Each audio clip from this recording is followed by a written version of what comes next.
জয় গুরু বন্দে পুরুষোত্তমম। সকলকে আমার ইষ্টানুগ শ্রদ্ধা ভক্তি ভালোবাসা। আজকে শ্রী শ্রী ঠাকুরের আলোচনা প্রসঙ্গ থেকে পাঠ করব একটু, যে আমরা দুষ্ট মানুষদিকে চিনব কী করে, এবং সেই মতলববাজ মানুষগুলো তার ল্যাঙ্গুয়েজে সেই বাজিটা যে ফুটে ওঠে সেটা আমরা অনেক সময় ধরতে পারিনি।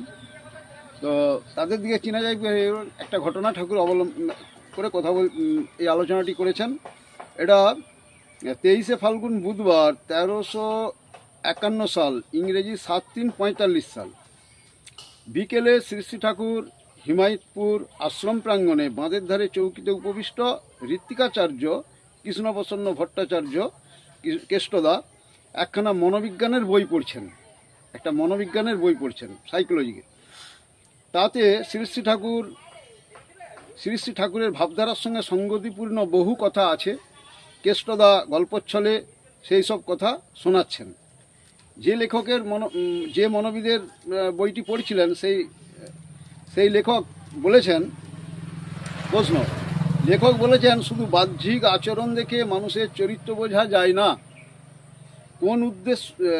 কোন উদ্দেশ্য প্রণোদিত হয়ে কে চলছে তাই দিয়েই তার চরিত্র বোঝা যায়। শ্রী ঠাকুর কথাটা ঠিকই। একজন হয়তো তার দুষ্ট মতলব হাসিল করার উদ্দেশ্যে খুব ভালো ব্যবহার এবং চালচলন নিয়ে চলে, আর একজন হয়তো তার মাতা পিতা বা শ্রেষ্ঠের জন্য চুরি ডাকাতি করে। এর মধ্যে দ্বিতীয়জন সতের সংস্পর্শে তাড়াতাড়ি বদলে যেতে পারে, যেমন হয়েছিল রত্নাকরে। কিন্তু প্রথম জনের পরিবর্তন হওয়া দুষ্কর, কারণ সে কপট, সৎ হতে চায় না। সে সততার ভান করে এবং অসৎ চরিত্র কায়েম রাখতে চায়। শুনেছি নাওদার এক বৈষ্ণব ছিল, তার মতলব ছিল গঙ্গা বলে একটা মেয়ে ছেলেকে বাগানো। গঙ্গাকে যেই দেখল অমনি সে বুদ্ধি করে কৃষ্ণ নাম শুরু করে দিত।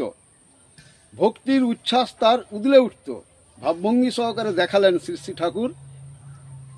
উপস্থিত সবার মধ্যে হাসির রোল উঠে গেল। গঙ্গাকে শুনিয়ে শুনিয়ে বলতো, যাকে দেখা মাত্র কৃষ্ণ নাম ফুরিত হয় সে ব্যক্তি নয়। কৃষ্ণের অশেষ কৃপা না হলে এমনতর ভক্তের দর্শন মেলে না। তাকে তোয়াজ করতো খুব। গঙ্গা তো সেই সব কথায় একেবারে গলে গেল। বৈষ্ণব আসে যায়, তারও ভালো লাগে। শেষটা বৈষ্ণব তাকে নিয়ে একদিন ভেগে পড়ল। অবশ্য যারা এইসব খপ্পরে পড়ে তাদেরও গলদ আছে। ভিতরে ভণ্ডামি থাকলে অন্যের ভণ্ডামিকে ভণ্ডামি বলে ধরতে পারে না, কিংবা বুঝতে চায় না, সাই দিয়ে চলে। তাহলে কি বোঝা গেল? যে আমাদের মধ্যে যদি ভণ্ডামি থাকে আমরা কোনোদিন ভণ্ডামিকে ধরতে পারব। ভণ্ডামি ধরতে পারে, মানে যাদের গলদ আছে, ভিতরে ভণ্ডামি থাকলে অন্যের ভণ্ডামিকে ভণ্ডামি বলে ধরতে পারে না, কিংবা বুঝতে চায় না, সাই দিয়ে চলে। জয়গুরু। আজকে এইটুকুই। শ্রী শ্রী ঠাকুরের এই ভণ্ড প্রতারক তো ছেয়ে গেছে।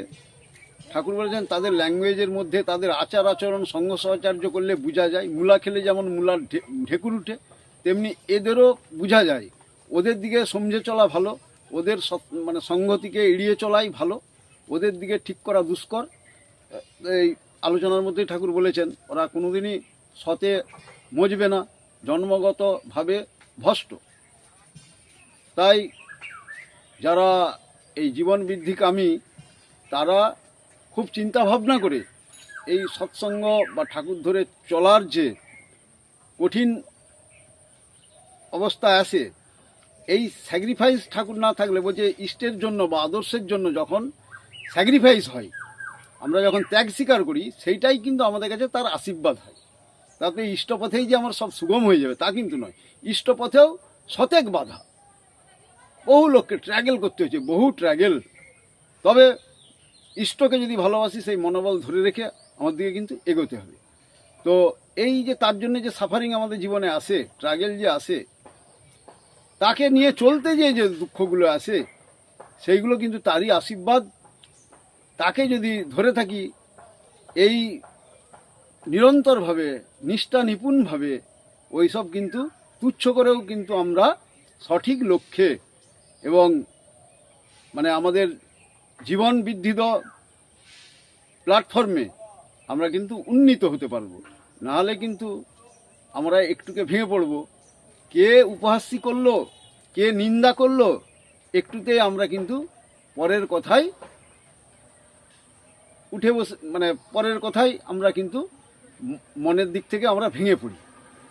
সেই জন্যে যারা বহু যে সমাজে একটা পোকা আছে, বেড়া দিতে হয় ইষ্ট নামে এবং ভালো করে সৎসঙ্গ করতে হয়। নাহলে সেই সৎসঙ্গের বেড়া যদি আমরা না দিই, নিত্য নৈমিত্তিক যদি সৎসঙ্গ করি, এই যতই দীক্ষা বাড়াই না কেন, ওই পোকায় যেটুকু দীক্ষাগুলো দেওয়া হয়েছে ওগুলোকেও পোকায় কেটে দিই।